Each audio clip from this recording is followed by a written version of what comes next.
بسم اللہ الرحمن الرحیم۔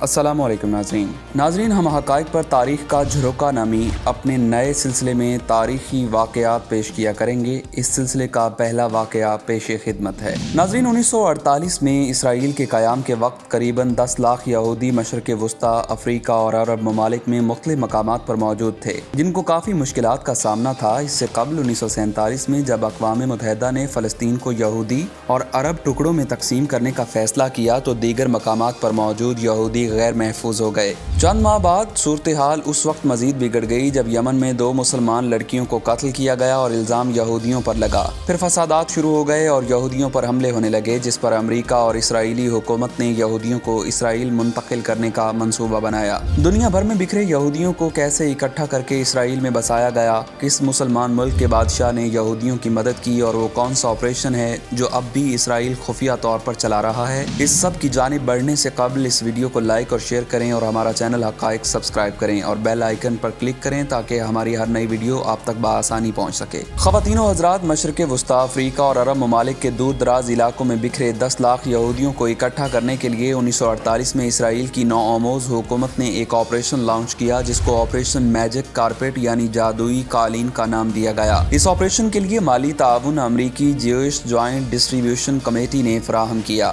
منصوبے کو حتمی شکل دینے کے بعد امریکی اور اسرائیلی حکام نے یمن کے بادشاہ سے رابطہ کیا تو انہوں نے یمن میں موجود یہودیوں کو اس شرط پر لے جانے کی اجازت دے دی کہ ان کو لے جانے والے جہاز یمن کی سرزمین پر نہیں اتریں گے، بلکہ شہر عدن سے ملحق گیولا نامی ٹرانزٹ کیمپ سے یہودیوں کو اٹھائیں گے، جو اس وقت انگریز حکومت کے پاس تھا اور یمن سے قریباً 300 کلومیٹر دور تھا۔ اس کے بعد اس خفیہ آپریشن کی تیاری شروع ہوئی، جس کا نام آپریشن میجک کارپیٹ تجویز کیا گیا اور اس کا ہدف یمن سے تمام یہودیوں کو نکال کر بحفاظت اسرائیل پہنچانا تھا۔ آپریشن میجک کارپیٹ کیا تھا؟ چونکہ یہ خفیہ آپریشن تھا، اس لیے اعلان نہیں کیا جا سکتا تھا کہ تمام یہودی ایک جگہ اکٹھے ہو جائیں جہاں سے ان کو لے جایا جائے گا، بلکہ یمنی حکومت کی رضامندی سے ہی کچھ لوگوں کی ڈیوٹی لگائی گئی جن کا کام یہودیوں کو ڈھونڈنا اور ان کو اسرائیل جانے کے لیے تیار کرنا تھا۔ ساتھ ہی انہیں یہ تاکید بھی کرنا تھی کہ کسی کو نہ بتائیں۔ یوں کئی ماہ تک یہ سلسلہ چلتا رہا اور اندازے کے مطابق قریباً تمام ہی یہودیوں کو پیغام مل گیا تھا اور وہ تیار ہو چکے تھے۔ اس کے بعد ملک کے مختلف حصوں سے ٹولیوں کی شکل میں لوگ ٹرانزٹ کیمپ کی طرف چلنا شروع ہوئے، جن میں بڑی تعداد خواتین اور بچوں کی تھی۔ چونکہ سواریوں کا انتظام نہیں تھا اور دوسرا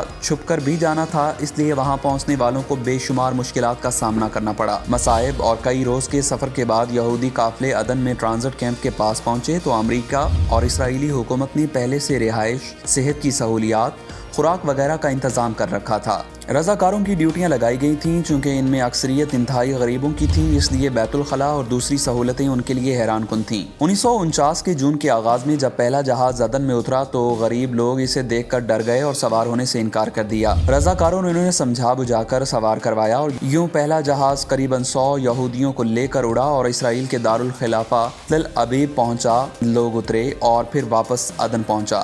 یہ سلسلہ ستمبر 1950 تک جاری رہا اور یہودیوں کو یمن سے اسرائیل پہنچایا جاتا رہا۔ یہ انتہائی خفیہ اور خطرناک آپریشن تھا، لیکن اسے اس مہارت سے پورا کیا گیا کہ اس میں ایک انسانی جان تک ضائع نہیں ہوئی۔ آپریشن میجک کارپیٹ کے لیے الاسکا ایئر لائنز کے 28 طیارے مسلسل پروازیں کرتے رہے اور 50,000 افراد کو یمن سے نکال کر اسرائیل منتقل کر دیا۔ جہازوں کو ایک مہینے میں قریباً 300 گھنٹے تک اڑایا گیا، حالانکہ امریکہ میں اس کی حد 90 گھنٹے تک مقرر ہے۔ ڈگلس DC-4 پریٹ C-46 نامی جہازوں کی استطاعت اتنی نہیں تھی کہ اس قدر بڑا آپریشن کر سکیں، اس لیے جہازوں کے ڈیزائن میں تبدیلی کی گئی۔ ان میں اضافی ایندھن کی ٹینکیاں لگائی گئیں، جبکہ سیٹوں کو تنگ کر کے جوڑا گیا اور اضافی بینچ بھی لگائے گئے، جس کے بعد زیادہ سے زیادہ 50 مسافر لے جانے والا طیارہ 120 سے زائد مسافر لے جا سکتا تھا اور اضافی وزن کے باوجود بھی ایندھن زائد گھنٹوں تک کے لیے کام کرتا رہا۔ آپریشن میجک کارپیٹ کو operation on wings of eagle بھی کہا جاتا ہے۔ آپریشن مکمل ہونے کے کئی ماہ بعد دنیا کو اس کا علم ہوا۔ یہودیوں کے اسرائیل پہنچنے کے بعد کیا ہوا؟